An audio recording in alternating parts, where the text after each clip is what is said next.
এর জন্য আপনার আইনগত কৃষিজাত পণ্যের ক্রয় বিক্রয় ভাউচার রাখতে হবে, মূল্য তালিকা দৃশ্যমান স্থানে টানাতে হবে এবং আমাদের ভোক্তা অধিকার সংরক্ষণ আইনেও এটি বলা হয়েছে, হ্যাঁ, যে মূল্য তালিকা টানাতে হবে, ক্রয় বিক্রয় ভাউচারের কথা বলা হয়েছে। তা আপনি যে একটা পাকা ভাউচার দেখাচ্ছেন সেটা তো পাকা ভাউচার, এখানে বিক্রেতার স্বাক্ষর নাই এবং এটাতে কোনো আপনি আনছেন, জাস্ট একটা দাম লিখে দিয়ে এসেছেন প্রকৃত এটা চিত্র, এটা আপনাকে সংশোধন করতে হবে পুরা, আর দাম কমিয়ে আনতে হবে। আমি বলি ক্রয় মূল্যের উপর যৌক্তিক মূল্য হচ্ছে 12%। আপনি কৃষি বিপণন অধিদপ্তরের একটা গেজেট আছে, সেখানে 12%-এর উপরে আপনি ই করতে পারেন। সাংবাদিক ছেড়ে দেন ছবি তো আপনারা দেখেন, এই যে পূর্বের তালিকা এবং এই তালিকার মূল্যটা তুমি এরকম টেপ দিয়ে এটে দেয়, হ্যাঁ, এই লাল ডিম যেটা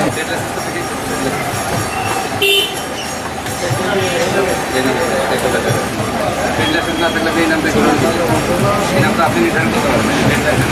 নামে ক্যাশ না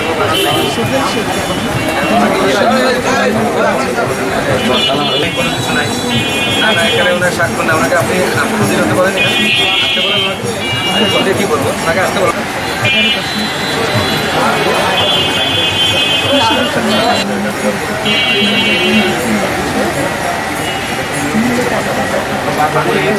করতে পারি আমরা।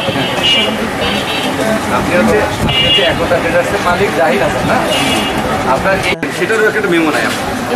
এই যে নানান অপরাধ এবং কৃষি বিপণন আইনে এগুলো সুস্পষ্টভাবে বলা আছে যে পণ্যের ওইটা আপনি দাঁড়িয়ে রাখবেন সুন্দর করে এবং এটা বই দেখাবেন, ঠিক আছে না? তাহলে আপনার মূল্য তালিকাটাও কিন্তু চমৎকার একটা মূল্য তালিকা হয়ে গেছে।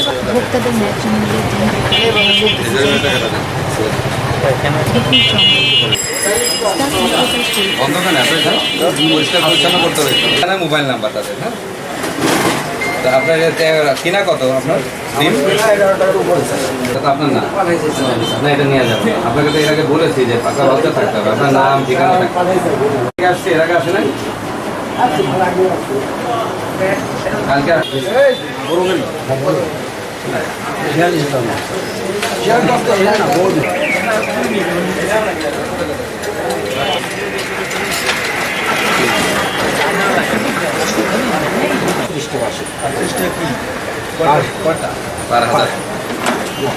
তো 38 টাকা শতে পড়ে, শতে 38 টাকা ভাঙাচুর হয়, এগুলো তো আমাদের জামানি অনেক ভাঙাচুর বাইরে প্রায় 1000-20-50টা ফলা যাবে।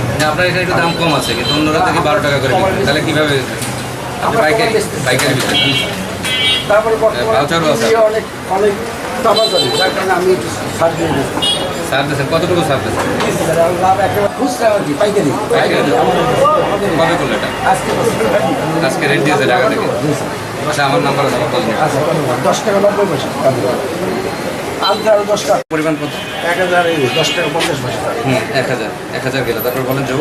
সবগুলো তো সবাই তো ভাউচার নেবে স্যার। 1000 যোগ না, ভাউচার তো রাখতে হবে, এই অসংগতি তো রাখা যাবে না, ভাউচার দিতে হবে অন্যদের। আমি এখন হিসাব বের করবো কীভাবে? আপনি যে 10,400 ডিম আপনি পেলেন 9 টাকা 61 পয়সায়, এই ডিমটা যে আপনি এখন বেশি দামে বিক্রি করছেন, এটা প্রমাণ। আমরা একটু কথা বলি, মিডিয়াতে কথা বলে দিই। আমরা এখানে এই যে এই প্রতিষ্ঠানটি হচ্ছে আপনার মিতালি ট্রেডার্স, উনি একজন বড় ডিলার কাজী ফার্মসের। ওনার কাছে কাজী ফার্মস থেকে ডিমটা ভাউচারের মাধ্যমে আসে, এটা আমরা পেয়েছি। গতকাল উনি 10,400 ডিম এখানে ক্রয় করেছেন 9 টাকা 61 পয়সা দরে। ওই ডিমটি তিনি কৃষি বিপণনের যে যৌক্তিক মূল্য আছে সেই দামে বিক্রি করার কথা, কিন্তু তার থেকে অনেক দামে বিক্রি করছেন। আরেকটি বিষয় হচ্ছে ওনার যে বিক্রি করলেন গতকালকের ডিমটা, সেটার কোনো ডকুমেন্টস আমরা পাচ্ছি না। আমরা শুধু পেয়েছি 2000 ডিমের বিক্রি, বাকি 8000 যে ডিম, এটি তিনি আজকে আবার দামটা যখন বেড়ে গেছে কাজী ফার্মসে, তখন কিন্তু ওই ডিমটা আজকের দামে আবার বিক্রি করার চেষ্টা করছেন এবং ওনার কাছে কিন্তু কোনো প্রমাণ নেই যে আমি গতকালকে ডিমটা আমি কম দামে বিক্রি করেছি। তা আমরা এবং ওনার কাছে আজকে সিরাজগঞ্জ থেকেও একটা ডিম এসেছে। তো এই বিষয়গুলো দেখেছি, অনেক ক্ষেত্রে পাকা ভাউচারের অসঙ্গতি থাকে, সাইন থাকে এবং ভাউচারটা মেনটেন করে না। ওনার তালিকা যদিও আছে, সুন্দর একটা তালিকা আছে, কিন্তু এই যে পাকা ভাউচারের ক্ষেত্রে ওনার একটা উদাসীনতা আছে। তা আমরা কৃষি বিপণনের আমাদের সিনিয়র বিপণন কর্মকর্তা আছেন, চেম্বার আছে, আমরা সকলকে নিয়েই আমরা চকবাজারে যাতে ডিমের বাজারটা স্থিতিশীল অবস্থায় আসে, এজন্য আমাদের তদারকিটা নিয়মিতভাবে করব এবং আমরা অন্যান্য বাজারেও আমরা অভিযান শুরু করেছি, আমরা করব।